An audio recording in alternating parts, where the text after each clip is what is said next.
Hello, welcome back. My name is Avery if you're new. I'm a holistic nutrition health coach. Hi, and my dog is here to join us. Of course, this is Millie. Today I'm going to be sharing some things that I wish I knew when I started my gut healing journey. I'm just going to jump right into it. I took some notes so I wouldn't forget anything. Okay, so the first thing I want to talk about is if you're going on a gut healing journey, chances are you're doing that for a reason. Either you're experiencing a lot of bloating, you're experiencing constipation, diarrhea, brain fog, acne, food intolerances. There's so many different things that indicate that you need to focus on your gut health. And if you're anything like me, I first turned to food and I first looked at the food that I was eating and how that was impacting my gut. Then I discovered all these different diets that you could do. You could do low FODMAP, low carb, keto, paleo, carnivore. There's just so many out there that, you know, some people are like, oh, this is exactly how you heal your gut. Just follow this diet, blah, blah, blah. Looking at a specific diet isn't necessarily going to heal your gut. I would say looking at how each individual food impacts your body, how you feel after eating that food is going to be your best approach instead of trying all these different diets.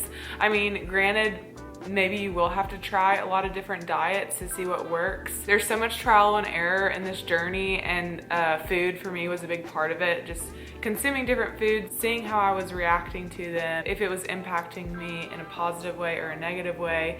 It took a long time and I'm still working on it, and I think that it can also change too. So, you know, what worked for you 2 years ago might not work for you now. But there's a lot of different diets, and what I wish I knew about that is that there was gonna be a period where I was trying new things and I wasn't gonna figure it out right away. And also I wish I knew that just following one specific diet wasn't going to heal me from all of my gut issues. Like following paleo for a few years, like that wasn't necessarily what I was meant to be doing. And cutting out food, it can be great. Doing an elimination diet can be great and can be really helpful. But I think focusing on adding in really nourishing foods, whole foods, a diverse range of food may help you a lot. But everyone is so different. So maybe you have to be really limited in what you're eating for a few weeks or so just to like get your body to kind of reset, and then you start reintroducing a lot of different foods. It's just like there's so many ways to go about food and diet. It's really helpful to have someone that can help guide you, that can help give you meal plans, and so you're not like so overwhelmed. The next thing I want to talk about is how expensive it can be. It can be really expensive. I've spent thousands of dollars on supplements, on doctor's appointments, on different tests. I would say the most helpful tests that I have done would be a stool test. I've done a few stool tests, and they're really helpful because they tell you exactly the bacteria, the fungus, everything that's going on in your gut. It'll tell you because you're literally testing what comes out of your gut. And so that was really helpful, and that's like $500. Okay, that's not cheap. I mean, that's how much I paid for it. Maybe it's different for you. And my insurance did not cover it. Insurance doesn't like when you take a holistic route with things. Blood work was also very helpful. Blood work is amazing. If you can get your blood work done a few times a year, once, twice a year, it's gonna be so amazing because your blood doesn't lie. It literally tells you exactly what's going on, what you're deficient in, what you might need more of, what you might have too much of.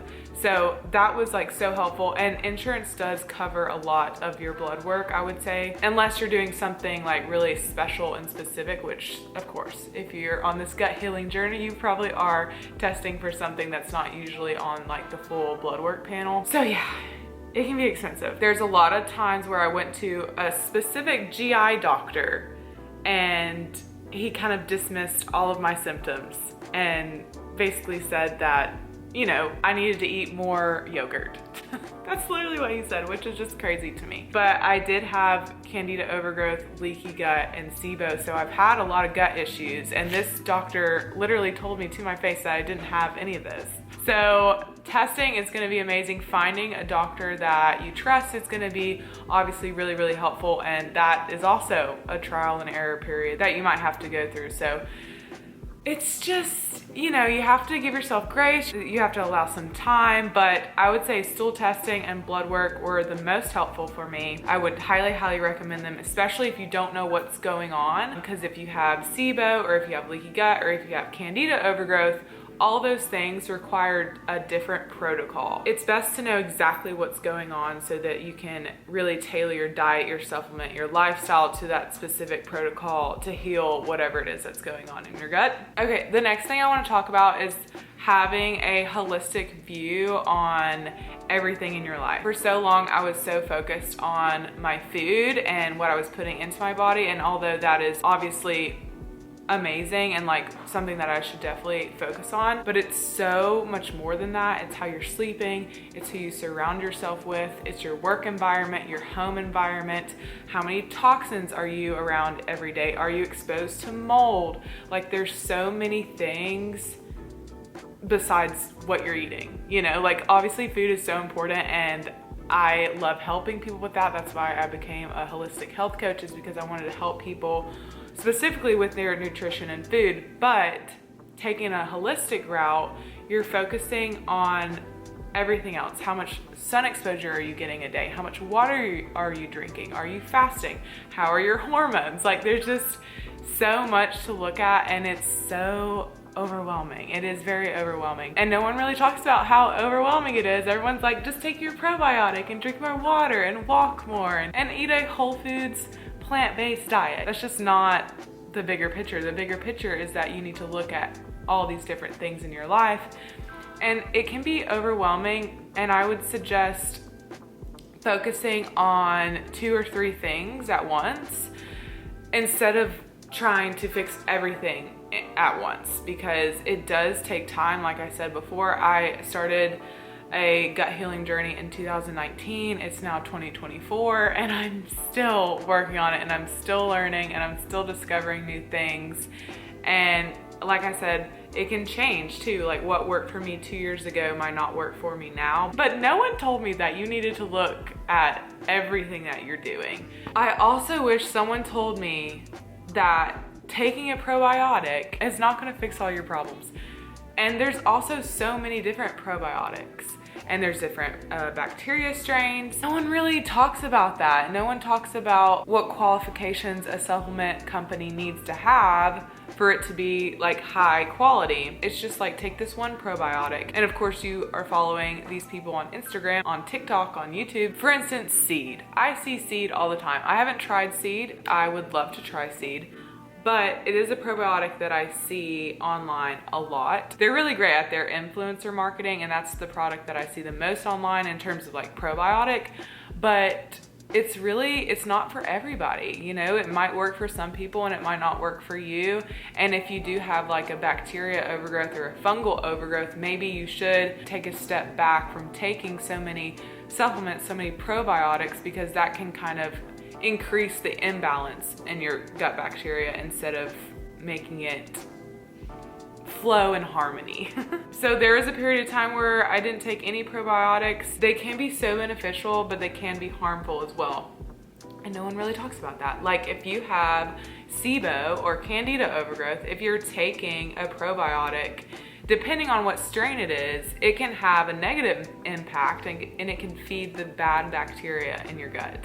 So that is also so overwhelming. And what I'm doing now is I get my probiotics through food, but again, it might change. And I've also taken a lot of probiotics in the past in different brands, and some work, some don't, and it's just a big trial and error period. I've kind of mentioned this point before, but everything is so connected. Like your hormones are connected to your gut. Obviously that gut-brain connection, your brain fog, your anxiety, your depression, it can all stem from your gut health, and it can increase sugar craving. It can make you crave certain types of food like carbohydrates, and depending on how your balance of bacteria is, and it's just so connected to how you're feeling, so connected to your nervous system. There's that vagus nerve that's so important. It's all connected, and it all stems from your gut. And obviously you can supplement with certain supplements if you're deficient in things. Like a lot of people that suffer with gut issues,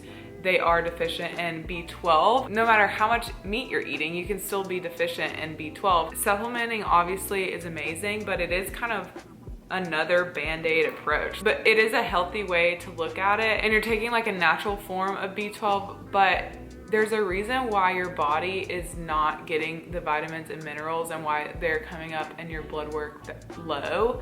And supplementing them obviously is great, but you want to be able to absorb those nutrients through your food. If you have a leaky gut, obviously, you know, you have these holes in your intestines, and so different toxins can get in there. It can also impact the way that things are absorbed because things are not working right. So everything is so connected, and supplements are amazing and super beneficial. I take supplements every single day, but ideally, in a perfect world, I would be absorbing the vitamins and minerals that I would need by just eating my food. Okay, the last thing that I want to talk about is your organs. So if you're having some gut health issues, maybe your liver isn't functioning right, maybe your colon isn't functioning right, maybe your kidney or your spleen, or, you know, everything is so connected, and the organs obviously play a huge role in your body function. And so if one of them is not functioning properly, then it can impact just everything else in your body. There's also herbs that you can take to help your organs function optimally, and that is a whole nother thing which is like also very overwhelming, is just the different herbs and their impact on the body, and like how long to take the herbs. I know I said that was the last thing I was going to talk about, but I do want to mention stomach acid. Now, no one mentions how important your stomach acid is for digesting your food. And okay, maybe not, maybe this is mentioned sometimes. I mean, I do see this on the internet a lot, but that should be like one of the first things that you look at if you're having gut health issues, is especially if you're having digestive issues, or you're bloating, or you're constipated, or you're having diarrhea. Your stomach acid helps you break down that food, which if you're breaking down the food properly, then you're able to absorb the food properly. So stomach acid is so important, and it's something that a lot of people do struggle with, is having low stomach acid. And there's so many reasons for this too, like drinking water while you're eating. Apparently you're not supposed to do that. Apparently you're not supposed to drink water while you're eating. I watched this one YouTube video and it said that you're supposed to drink water an hour before eating and then an hour and a half after eating. Like, what? I'm not gonna wait an hour and a half to drink water, you know? It's overwhelming, guys. It's very overwhelming, and I'm sorry that it's overwhelming. I'm in this with you, and I'm just sharing my journey here on YouTube, but it's overwhelming. It's a lot. But those are just some things that I wish that I had known when I started my gut healing journey, and I hope you guys enjoyed this video. Give it a like if you like it, and don't forget to subscribe. I'll see you in my next one. Bye.